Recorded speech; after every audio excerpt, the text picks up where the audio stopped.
Every case leaves a trace, a name, a date, a question that was never answered. This is Silent Shadows. There's a road east of Troy, New York, that climbs away from the city and into the wooded hills around Sand Lake. Near that road sits Teal's Pond, a small, quiet body of water that might have remained locally unremarkable if not for what happened there in July of 1908. A young woman named Hazel Irene Drew disappeared. 4 days after her last reported sighting, 2 boys found her body floating in the pond. Hazel was 20 years old, and she worked as a domestic servant in Troy. That kind of employment was common for young working women at the time. It could include cleaning, cooking, laundry, and whatever else a household required. The hours were often long, and the work placed servants inside the private lives of wealthier families while offering them very little privacy of their own.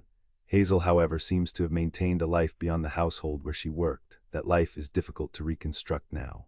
The original investigative records have not survived, and much of what remains comes from newspaper reporting, testimony summarized at the time, and stories repeated within the community. Those sources preserve important facts, but they also preserve rumors. So as we walk through Hazel's final days, it helps to keep one question in mind: what was actually witnessed and what was added later because people wanted the mystery to make sense. On Monday, July 6, 1908, Hazel abruptly left her domestic position in Troy. The surviving accounts do not give us one clear, uncontested explanation for why. Leaving a job was not itself extraordinary, of course. Young women changed positions, returned home, or sought other opportunities. What made Hazel's departure significant was what followed. She did not simply move on to another household. Instead, she spent the next day moving through Troy, carrying out a series of ordinary errands before her trail turned uncertain. Now here's where the case begins to feel strangely modern. Investigators tried to reconstruct Hazel's movements from fragments: who saw her, where she went, what she carried, and what she said. It was the same basic work detectives would do today, but without security cameras, electronic payments, telephone location data, or a reliable centralized record system. Every part of the timeline depended on memory, and those memories were gathered only after Hazel's body had been discovered. On Tuesday, July 7th, Hazel traveled through Troy. At some point during the day, she checked a suitcase at Union Station. That detail matters because luggage can suggest intention. Was she preparing to take a train? Had she arrived from somewhere else? Was she leaving the suitcase temporarily while she completed another errand? The act itself was simple, but investigators could not confidently explain what plan, if any, was behind it. Hazel left the station and the suitcase remained behind. Think about that for a moment. Hazel had left her employment, and now she had separated herself from at least some of her belongings. If she intended to disappear voluntarily, why check a suitcase and never retrieve it? If she planned to return, what interrupted her? And if she was meeting someone, did that person know where she had left her things? Each possibility leads in a different direction, but none can be confirmed from the evidence that survives. The route from Troy toward Sand Lake would have carried Hazel out of a busy industrial city and into a very different landscape. Troy was filled with factories, streetcars, shops, boarding houses, and crowded neighborhoods. The countryside around Taborton Road was quieter and more isolated. Farms and scattered homes gave way to wooded stretches, narrow paths, and ponds. A person walking there could be noticed by residents, but could also disappear from view very quickly. Several witnesses later reported seeing a young woman matching Hazel's description in the rural area around Taborton Road. As with so much in this case, the accounts did not fit together perfectly. Witnesses disagreed or were uncertain about details, including timing and direction of travel. Some may genuinely have seen Hazel. Others may have seen someone who resembled her, then connected that memory to the murder once her name and appearance appeared in the newspapers. One account placed a woman believed to be Hazel near the path leading to Teal's Pond on the evening of July 7th. She was reportedly picking berries. It is an almost painfully ordinary image: a young woman beside a country road, pausing at the edge of the woods as daylight faded. Yet if the identification was correct, this may have been among the final known moments of Hazel's life. The question is whether she was alone, waiting for someone, or already being watched. There are obvious dangers in reading too much into that sighting. Picking berries does not necessarily suggest fear, secrecy, or a planned meeting. Hazel had family connections to the broader area and may have been familiar with its roads. She might have gone there for reasons that made complete sense to her, but because she never returned to explain those reasons, every normal action became part of a puzzle. Even the direction she walked took on an ominous weight. 4 days later, 2 boys were near Teal's Pond when they noticed something in the water. It was Hazel's body. The discovery transformed what might have been treated as a missing person matter into a homicide investigation. The pond was isolated enough that her body had remained there for days, yet it was not so remote that no one passed nearby.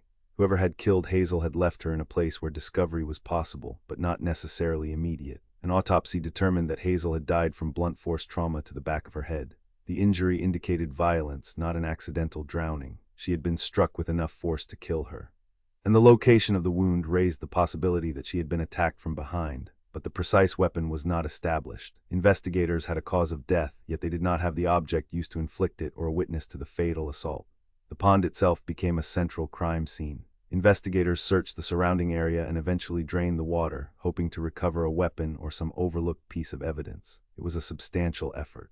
And it shows that authorities understood something important might have been hidden below the surface. But no discovery emerged that solved the crime. Whatever had struck Hazel was either never in the pond, had been removed, or could not be identified among what investigators found. So let's back up a second. Hazel's suitcase was in Troy. Her body was miles away near Taborton Road. Between those 2 points lay the central unanswered part of the case. How did she travel from the city to the countryside? Did she walk part of the way, use public transportation, or accept a ride? More importantly, was she going to meet someone she trusted? A remote pond is rarely reached by accident, but familiarity does not always belong only to the victim. Investigators began examining Hazel's personal life. They looked at her acquaintances, her employment, her movements, and the letters connected to her. Correspondence was especially important in an era when letters often carried the role now filled by private messages and phone calls. A letter might reveal a friendship, an argument, a romantic attachment, or plans for a meeting. Yet Hazel's surviving paper trail did not lead investigators to a person they could prove had killed her. The attention given to Hazel's letters also encouraged speculation about secret relationships. Newspapers of the period frequently treated the private lives of murdered women as public entertainment, and domestic workers were particularly vulnerable to insinuation. A young woman who seemed independent or socially active could quickly be described as mysterious. That language may sound harmless, but it shifts attention away from the person who committed the violence and toward whether the victim's behavior matched contemporary expectations. Hazel reportedly had a wide circle of acquaintances, or at least enough social contacts to complicate the investigation. Detectives considered different men who may have known her, along with people connected to the households where she had worked. But knowing someone is not evidence of murder.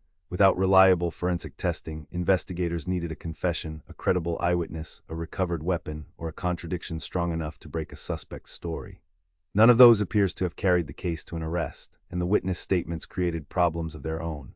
One person might place Hazel on a particular road, while another remembered a similar-looking woman elsewhere. Times were estimated rather than recorded. Clothing descriptions could shift. Once newspapers published details, later witnesses may have unconsciously blended what they had read with what they actually remembered.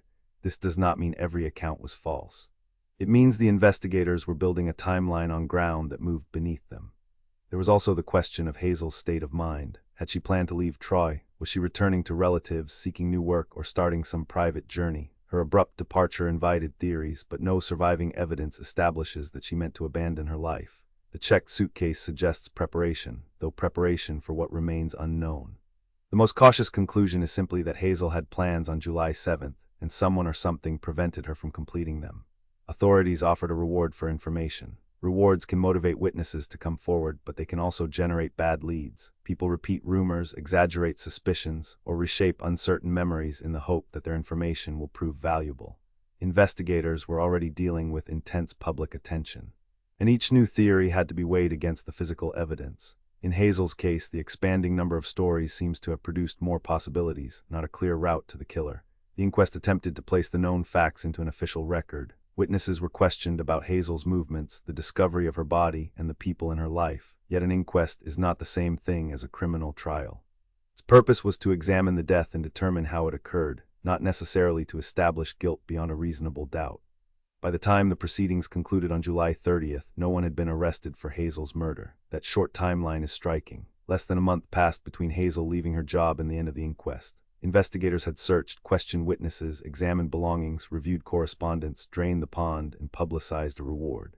There was visible activity, but activity is not the same as progress. Once the first wave of attention passed, leads would grow colder, memories would become less reliable, and any physical evidence already limited by the science of the period would become less useful. The year 1908 was still well before many modern forensic practices became routine. There was no DNA analysis, no digital reconstruction, and no comprehensive system for comparing evidence across jurisdictions. Even fingerprinting, though developing, could help only if usable prints were recovered and linked to a known person. A rural outdoor crime scene exposed to water and weather was especially difficult. The killer may not have needed extraordinary skill, only enough time and distance to avoid being seen clearly. Could Hazel have known her killer? It is possible. And the location has often encouraged that theory. A trusted acquaintance could have persuaded her to travel away from the city or accompany them along a quiet road. But a stranger cannot be ruled out simply because the area was rural. The honest answer is that the evidence available today does not tell us. Certainty would require details from the original case file, and even that file might not have contained the missing link. That loss of the original investigative records is more than an inconvenience. It prevents later researchers from checking the exact wording of statements, comparing interview dates, reviewing evidence logs, or determining why particular suspects were dismissed. Newspaper summaries can preserve the outline of testimony, but they are filtered through reporters and editors. Contradictions that look significant in print may have been explained in the full record. And details that seemed minor at the time may never have been published at all. As the decades passed, Hazel's death became part of local memory. The facts remained: the young domestic worker, the abandoned suitcase, the last uncertain sightings, the body in Teal's pond, and the blow to the back of her head. Around those facts grew stories. Some versions emphasized secret romance. Others imagined powerful men, concealed identities, or supernatural warnings. That is often what happens when a murder remains unsolved. The absence of an answer creates space, and folklore moves in to fill it, but folklore can blur the person at the center of the case. Hazel was not merely the girl in the pond, even if that is how history came to remember her. She was a 20-year-old working woman making choices within the limited options available to her. She had belongings, correspondence, friendships, employment, and plans. We do not know all of those plans, but uncertainty should not turn her into a fictional character.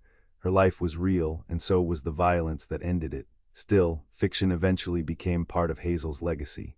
Writer Mark Frost encountered local stories connected to the murder, and they helped shape his conception of the central mystery in Twin Peaks. That series begins with the body of a young woman discovered near water and slowly reveals the hidden lives of a close community.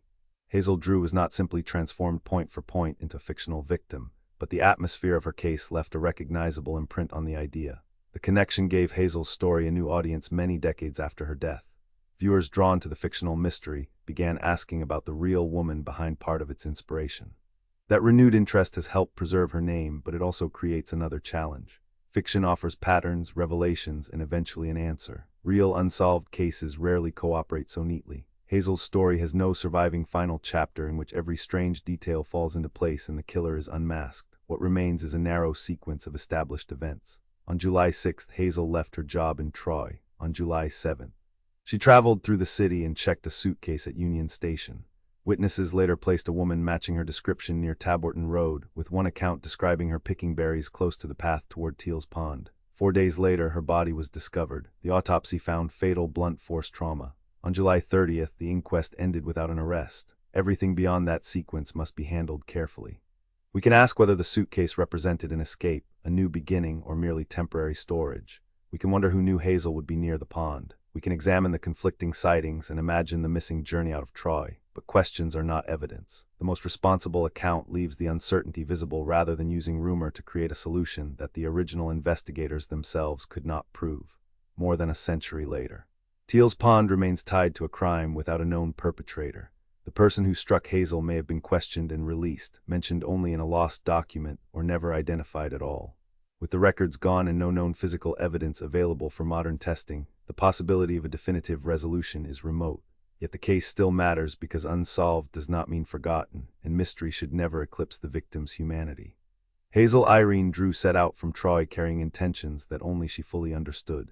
Somewhere between the station, the country road, and the edge of the pond, she encountered the person who killed her. We do not know what was said, whether she sensed danger, or how long the attack took. What we do know is that Hazel deserved to return for her suitcase, continue her journey, and live beyond that July evening. The silence belongs to the killer, not to her. If this case stayed with you, there are others waiting. Subscribe to Silent Shadows and walk with us into the next one.